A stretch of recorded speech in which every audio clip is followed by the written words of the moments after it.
तुमसे हाय इश्क। चैप्टर 4। झूठ का चेहरा, अर्जुन का असली खेल। 1। रात की नीरवता में शहर की लाइटें आसमान से उतरकर जमीन पर बिखरी सी लग रही थी। पर सिंघानिया मैंशन के अंदर एक तूफान उठ चुका था, ऐसा तूफान जो सब कुछ बदल देने वाला था। अदिति अपने कमरे में बैठी थी, हाथों में पुरानी डायरी लिए। वही डायरी जो उसे स्टोर रूम में मिली थी, अर्जुन की अलमारी के पीछे छुपी हुई। कवर पर लिखा था game of loyalty as. Aditi का दिल तेजी से धड़कने लगा। उसने डायरी खोली। पहला पेज कुछ नोट्स, कुछ योजनाएं, और फिर एक लाइन जो उसकी सांसें रोक गई। ग्रेटर देन आदित्य को बर्बाद करना ही इस खेल का असली मकसद है। अदिति को उसकी ही मोहब्बत के जरिए तोड़ना होगा। अदिति की आंखें फैल गईं। ये क्या? ये सब अर्जुन ने लिखा है। उसने पन्ने पलटे। हर पेज पर आदित्य और उसके बीच के रिश्ते की बात थी, उनके हर प्रोजेक्ट की डिटेल, हर मीटिंग का जिक्र। अर्जुन ने हर कदम पर उनकी निगरानी की थी। तो ये सारी गलतफहमियां, ये सब अर्जुन का खेल था।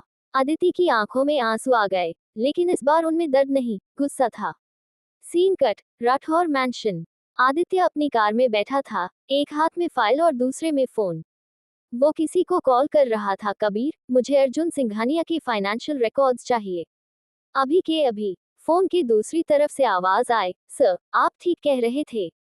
अर्जुन ने राठौर ग्रुप के शेयर्स के साथ छेड़छाड़ की है। आदित्य की आंखों में ठंडा गुस्सा झलक रहा था। तो अब सब क्लियर है।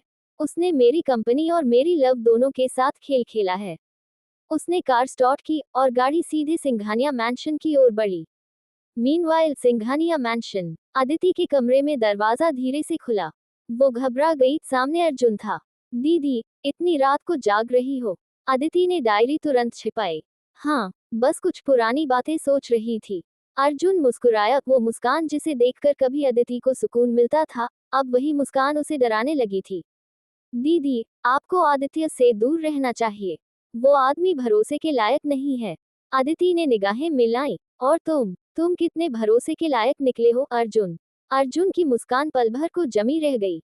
क्या मतलब? मतलब ये कि मैंने तुम्हारी डायरी पढ़ ली है। कमरे में सन्नाटा फैल गया। अर्जुन का चेहरा अब ठंडे गुस्से से भर गया। तो आखिरकार तुम्हें पता चल ही गया, उसने धीमी आवाज में कहा।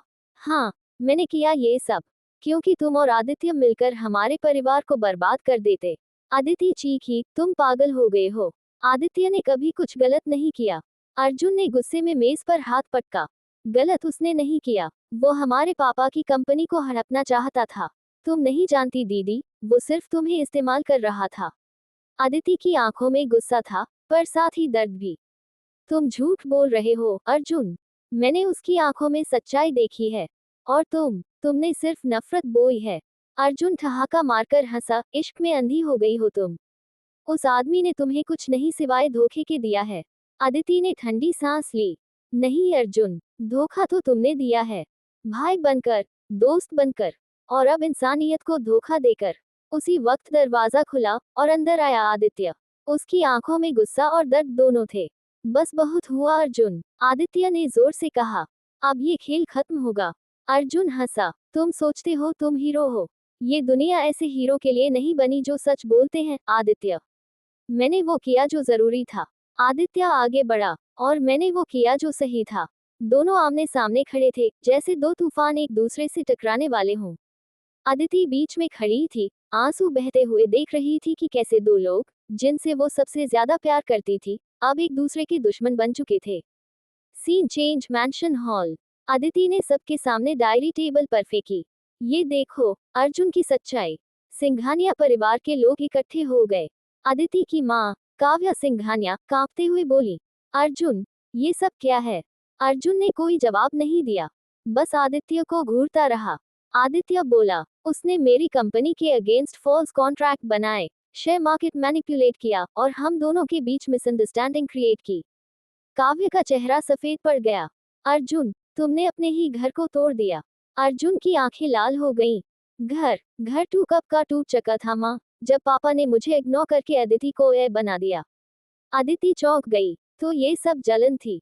बस इसलिए तुमने सब बर्बाद कर दिया? अर्जुन चिल्लाया। हाँ, क्योंकि तुम सब कुछ ले गई, प्यार, इज्जत, वारिस का हक। और अब वही आदित्य भी। अदिति के आंसू अब रुक नहीं पाए। तुमने सिर्फ मुझे नहीं, खुद को भी खो दिया है अर्जुन। आदित्य आगे बढ़ा। Game over Arjun. अर्जुन ने हंसते हुए कहा। गेम तो अब शुरू होगा आदित्य। तुम्हें लगता है मैं हार गया? नहीं, अब देखना ये मोहब्बत कैसे तुम्हारे खिलाफ जाएगी। वो ये कहकर चला गया। उसकी आवाज दीवारों में गूंजती रही। तुम दोनों जितना पास आयोगे उतना ज्यादा तोड़ दूंगा तुम्हें। नेक्स्ट मॉर्निंग अदिति बालकनी में खड़ी थी। आदित्य उसके पास आया। तुम ठीक हो? अदिति ने उसकी ओर देखा। शरीर ठीक है, लेकिन दिल, वो अभी भी जख्मी है। आदित्य ने उसके कंधे पर हाथ रखा। ए फ्लैट वक्त है साथ चलने का। अर्जुन ने जो शुरू किया उसका अंत हम करेंगे साथ में। अदिति ने सिर हिलाया। हाँ, इस बार कोई हमें अलग नहीं कर पाएगा। दोनों के बीच कुछ पल की खामोशी रही। फिर आदित्य बोला, पर अदिति, अर्जुन अकेला नहीं है, किसी और ने भी उसे सपोर्ट किया है। अदिति की आंखों में हैरानी थी। कौन? आदित्य ने धीमे से कहा। तुम्हारी अपनी माँ काव्या सिंघानिया। अदिति के पैरों तले जमीन खिसक गई। क्या? मेरी माँ? आदित्य ने फाइल उसकी ओर बढ़ाई। प्रूफ सब यहाँ है। अर्जुन अकेला नहीं था। अदिति की सांसें रुक गईं। उसकी आंखों में एक ही सवाल था, अब किस पर भरोसा करूं? उस रात अदिति नींद में नहीं सोई। हर शब्द, हर झूठ उसके कानों में गूंज रहा था। और बाहर खड़ा अर्जुन फोन पर किसी से बात कर रहा था। सब ठीक चल रहा है। अब अगला वार काव्य करेगी। फोन की दूसरी तरफ एक महिला की हंसी सुनाई दी। गुड, अदिति को तोड़ना है, उसकी मोहब्बत नहीं बचनी चाहिए। वो महिला थी काव्या सिंघानिया।